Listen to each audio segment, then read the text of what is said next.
Welcome to the e-learning classes of Sant Michael's Academy. As you know, I am your physics faculty and myself is Nishant Kumar, and we are discussing the class 12 physics, and the chapter is atom, and today is the video number 2. Chapter is atom and video number 2. This is the video number 2. This is video number 2. In this video, we are going to discuss Rutherford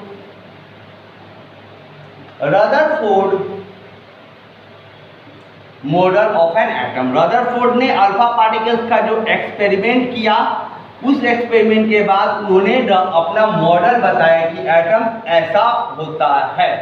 ठीक है, तो उसमें उन्होंने पहला point बताया, the centre of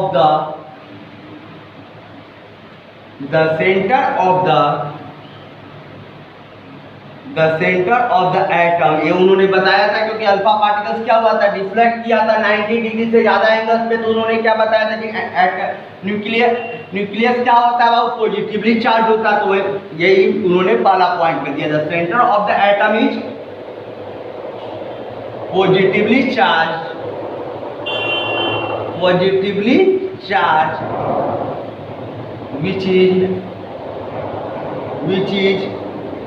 which is known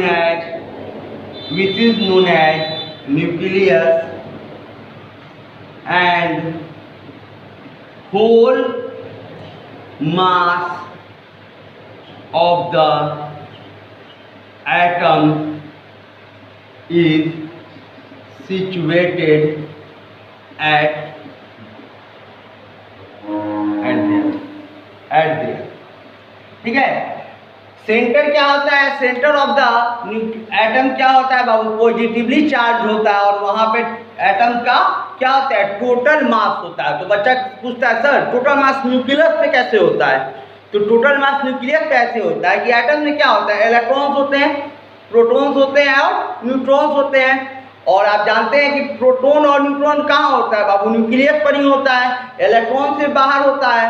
और electron के मास को हम लोग क्या एज्यूम करते हैं कि बहुत कम होता है। इलेक्ट्रॉन के मास क्या होता है, एज्यूम हम लोग करते हैं कि क्या होता है, बहुत कम होता है।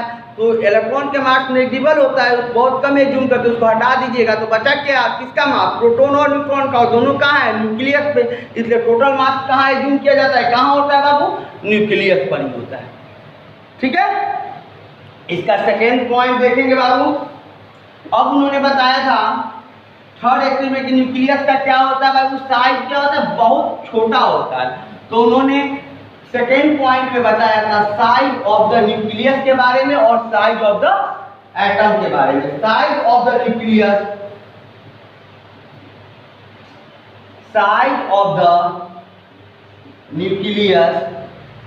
Is 10 to the power minus 15 meters, and the size of the atom is 10 to the power minus 10। Nucleus का साइज इतना हुआ और एटम का साइज इतना हुआ, उन्होंने बताया। ठीक है, थर्ड पॉइंट देखेंगे बाबू।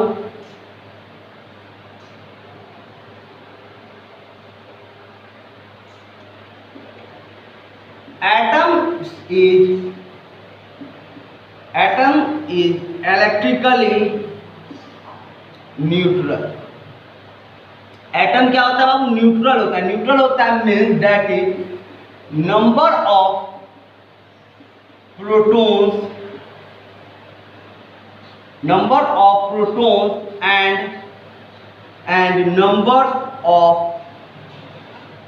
of protons and number of proton equal neutral होता है, मीन्स ना पॉजिटिवली चार्ज होता है ना निगेटिवली चार्ज होता है। मीन्स जितना नंबर ऑफ प्रोटॉन्स होते हैं उतना ही नंबर ऑफ इलेक्ट्रॉन्स होते हैं। That is number of electrons and number of protons are equal.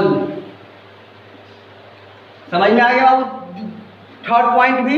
अब इसका फोर्थ पॉइंट देखेंगे हम लोग।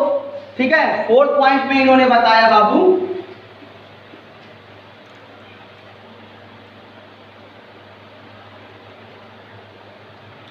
फोर्थ पॉइंट में उन्होंने बताया कि electrons are are present in empty space and they revolve around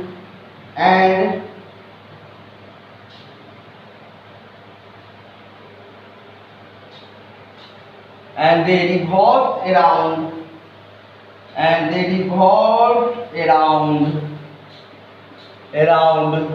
the nucleus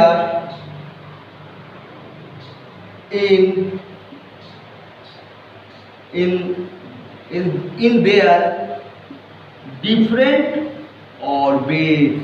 ये बहुत बड़ा ड्रॉबैक था। इन्होंने बताया कि इन्होंने बताया कि ये जो खाली जगह होता है वहीं पे इलेक्ट्रॉन्स होते हैं, और ये इलेक्ट्रॉन्स अपने जहाँ होते हैं ना वो अपने अलग अलग ऑर्बिट बनाकर न्यूक्लियस के लॉन्ग में घूमना शुरू करते हैं।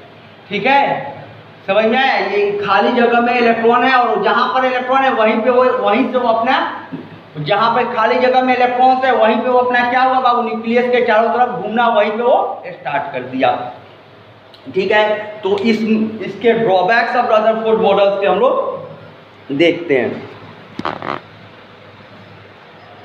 ठीक है, ड्रॉबैक्स ऑफ रदरफोर्ड मॉडल। दो मेजर ड्रॉबैक्स हैं रदरफोर्ड मॉडल्स के। ड्रॉबैक्स ऑफ, दो टॉपिक्स इस वीडियो में हम लोग देख रहे हैं, एक तो रदरफोर्ड मॉडल देख रहे हैं और एक drawbacks of Rutherford model. Rutherford model का ड्रॉबैक्स देखते हैं। ठीक है, तो पहला ड्रॉबैक्स है बाबू, इन्होंने जो ये बात बोली 4 पॉइंट वाली, वो स्टेबिलिटी ऑफ द न्यूक्लियस या स्टेबिलिटी ऑफ द एटम के लिए खतरा हो गई। मतलब जो उन्होंने बात बोली ना, अगर उस बात को हम मानेंगे तो हमारा एटम ही स्टेबल नहीं रह पाएगा। क्यों नहीं रह पाएगा बाबू? तो उन्होंने क्या किया है, उन्होंने क्या किया, इलेक्ट्रॉन को निगेटिवली चार्ज होता है और उन्होंने निगेटिव चार्ज इलेक्ट्रॉन को किधर रिवॉल्व करा दिया, न्यूक्लियस के राउंड में रिवॉल्व कराया। अगर न्यूक्लियस के राउंड में अगर एटम रिवॉल्व करेगा, इलेक्ट्रॉन्स रिवॉल्व करेगा, तो चार्ज पार्टिकल्स रिवॉल्व करता है तो क्या प्रोड्यूस करता है, इलेक्ट्रोमैग्नेटिक वेव प्रोड्यूस करता है। तो वो क्या करेगा, जब रिवॉल्व करेगा तो वो क्या प्रोड्यूस करते रहेगा, इलेक्ट्रोमैग्नेटिक वेव प्रोड्यूस करते रहेगा, और ये इलेक्ट्रोमैग्नेटिक वेव उसके प्रोड्यूस होते रहेगा तो उसकी एनर्जी क्या होगी, खत्म होती जाएगी, और एक समय आकर वो क्या हो जाएगा, एनर्जी खत्म हो जाएगी, और जो भी जितने इलेक्ट्रॉन्स होंगे आके न्यूक्लियस में गिर जाएंगे और एटम क्या हो जाएगा, खत्म हो जाएगा। यही है, तो स्टेबिलिटी ही खत्म हो जाएगी। तो इसको लिखेंगे कैसे बाबू, तो electrons are negatively charge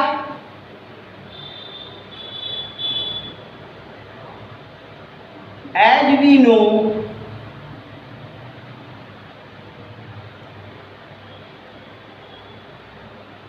moving charge particles moving charge particles produces electromagnetic waves, hence electrons also, hence revolving electrons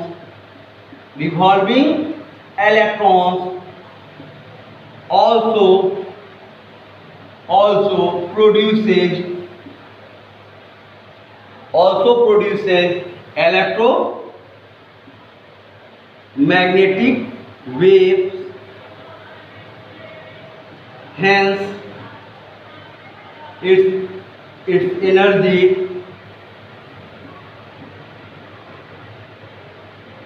decreases continuously. इसका मतलब हो जाएगा जब इसे इलेक्ट्रोमैग्नेटिक वेव निकलेगा तो इसकी एनर्जी क्या होगी, कंटिन्यूअसली कम होगी, एंड अ टाइम कम्स, एक समय आएगा, electrons pass into the एक टाइम आएगा इलेक्ट्रॉन्स क्या हो जाएगा, फॉल्स इनटू द न्यूक्लियस। इसकी रेडियस क्या होती जाएगी बाबू, कम होती जाएगी और ये क्या होते जाएगा, आके न्यूक्लियस में गिर जाएगा। ठीक है, इसके बारे में थोड़ा सा और देख लेते हैं एक डायग्राम से कि ठीक है, रब कर रहे हैं बाबू। ठीक है, तो इसमें क्या होगा बाबू, देखिएगा यह न्यूक्लियस है, यहाँ से इलेक्ट्रॉन्स घूमना शुरू कर रहा है। तो जैसे जैसे इसकी एनर्जी कम होती जाएगी, इसकी रेडियस क्या होती जाएगी, कम होती जाएगी और एक समय आएगा ये आके कहाँ गिर जाएगा बाबू, न्यूक्लियस में आकर गिर जाएगा। समझ में आ गया। और दूसरा, इन्होंने बहुत से हाइड्रोजन में बनने वाले स्पेक्ट्रम के बारे में इनका मॉडल एक्सप्लेन नहीं कर पाया। दूसरा हो गया Rutherford model. It does not explain